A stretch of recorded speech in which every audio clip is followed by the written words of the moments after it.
Assalamualaikum warahmatullahi wabarakatuh. First of all, I would like to introduce myself. My name is Calvin Haika Samdiandra dengan NIM 2410 3122 100012. Saya di sini akan menjelaskan tentang speaking, yaitu tugas yang diberikan oleh Pak Ahid Yulianto. Saya akan menjelaskan TOEFL Speaking Section Summary yang ada di halaman 56 sampai 75. Baik, langsung saja kita masuk ke yang pertama yaitu overview. Uh, the speaking section has four tasks. Jadi untuk section speaking ini ada 4 tasks. You're required to speak clearly and logically about familiar topics. Kamu diharuskan untuk berbicara secara jelas dan secara logika tentang topik-topik yang dikenal seperti situasi kampus atau academic content tuh konten akademik. Selanjutnya kita akan masuk ke tipe-tipe tesnya apa saja. Untuk tes yang pertama itu ada independent speaking, yaitu berbicara tentang topik-topik yang dikenal atau preferensi diri sendiri. Terus lanjutkan dengan tes 2 sampai 4 yaitu integrated speaking yang artinya speaking yang digabung dengan membaca, mendengarkan dan juga speaking itu sendiri. Selanjutnya kita akan masuk ke deskripsi tesnya. Yang pertama itu express opinion or experience. Example, which do you prefer? Kita di sini akan belajar mengekspresikan opini kita dan juga pengalaman. Contohnya nih, apa yang lebih kamu pilih? Kamu lebih mending yang mana gitu. Terus yang kedua kita akan disuruh read a short text and listen to a conversation. Dan kita diharuskan untuk meringkas keduanya.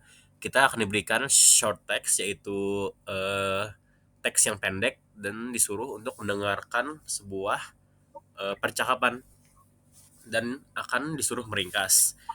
Tes yang ketiga kita disuruh read and listen to a lecture dan dilanjutkan dengan explain the concept.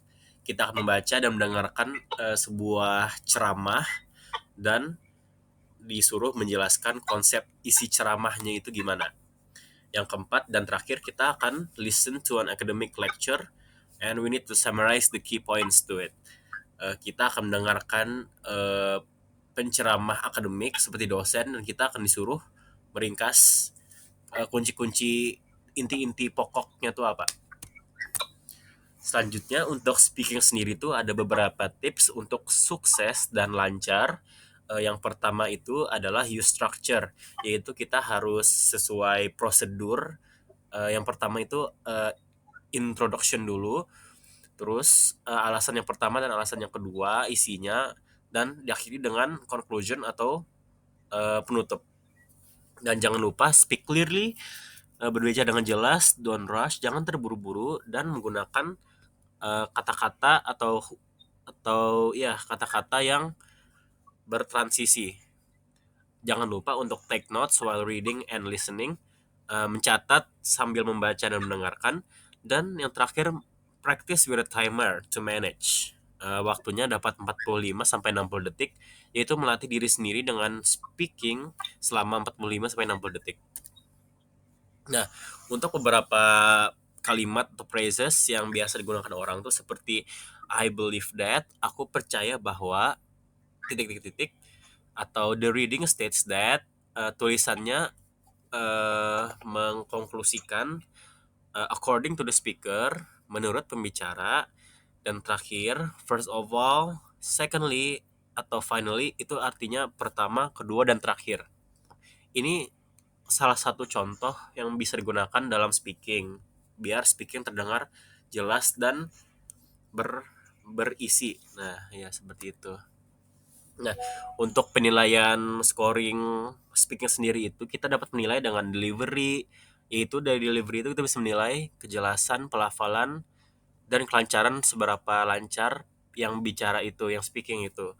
Yang kedua ada language use, yaitu tata bahasa dan kosakata yang digunakan seperti yang sebelumnya saya lihatkan ini seperti first of all, secondly, and finally.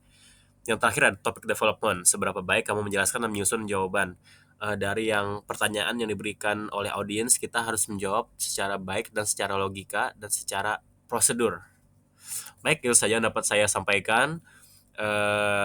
Mohon maaf jika ada salah kata. Assalamualaikum warahmatullahi wabarakatuh. Thank you very much.